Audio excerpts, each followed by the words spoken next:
Ready 110 शब्द प्रति minute start. इस प्रकार की महिलाओं की ओर देश का सबसे पहले ध्यान अहमदाबाद की स्वश्रीय कामगार सेवा संस्था ने खींचा।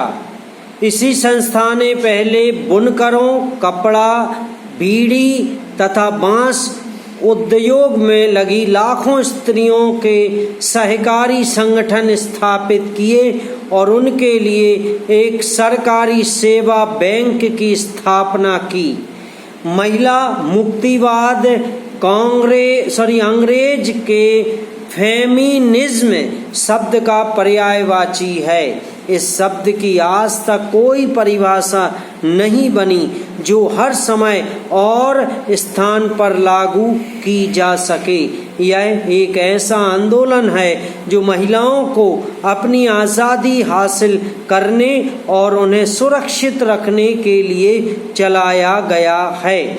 समय समय पर इसके उद्देश्यों को कभी अत्यधिक कठोर, अपेक्षाकृत उदार, लचीला एवं व्यापक बनाने की कोशिश की जाती रही है। फिर भी उसने अपने बुनियादी ध्येय में और न ही उसने महिलाओं को उनके अधिकार दिलाने की लड़ाई में शिथिलता आने दी। यह प्रश्न इस मुहिम के प्रवर्तकों और संचालकों को आंदोलित करता रहा है कि महिलाओं के किन विशेष अधिकारों की प्राप्ति के लिए इस संघर्ष को चालू रखा जाए।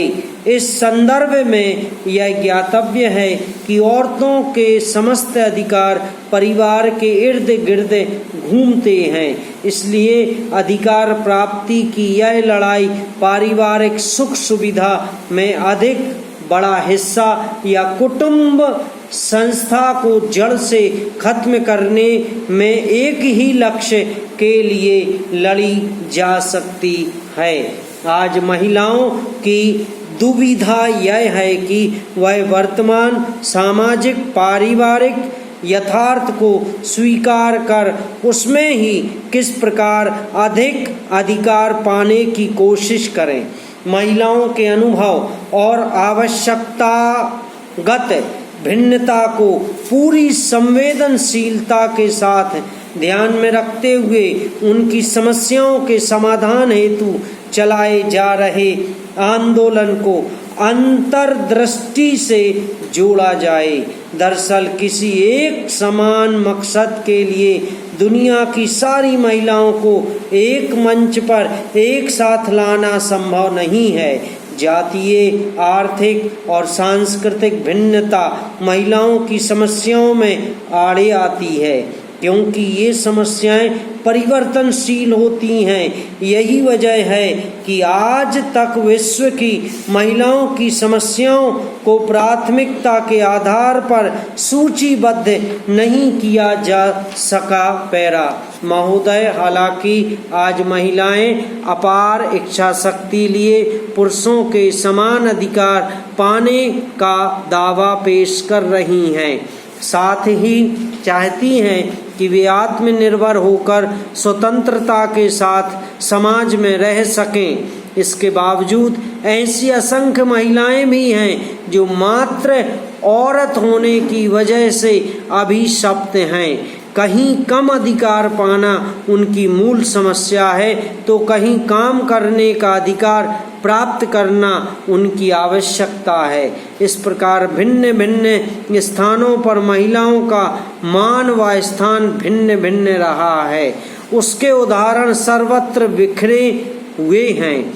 सुखद स्थिति यह है कि आज महिलाएं भी ऊंचे ऊंचे पदों पर कार्यरत हैं। आज वे मात्र खाना पकाने वाली सेविका नहीं हैं बल्कि सर्व संपन्न गृह स्वामिनी भी हैं। उन्हें शिक्षा ग्रहण करने, मत देने तथा बोलने का पूरा अधिकार है।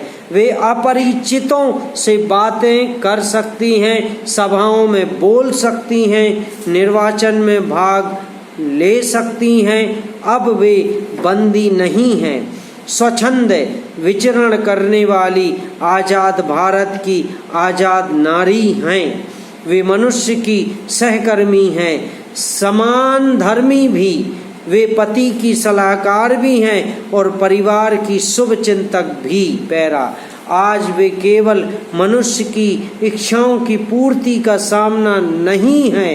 आज की जीविकोपार्जन करने वाली महिला को घर तथा समाज में अधिक सम्मान प्राप्त है। सिनेमा हॉलों में सिनेमा देख सकती हैं और शादी ब्याह में भी जा सकती हैं। समाप्त।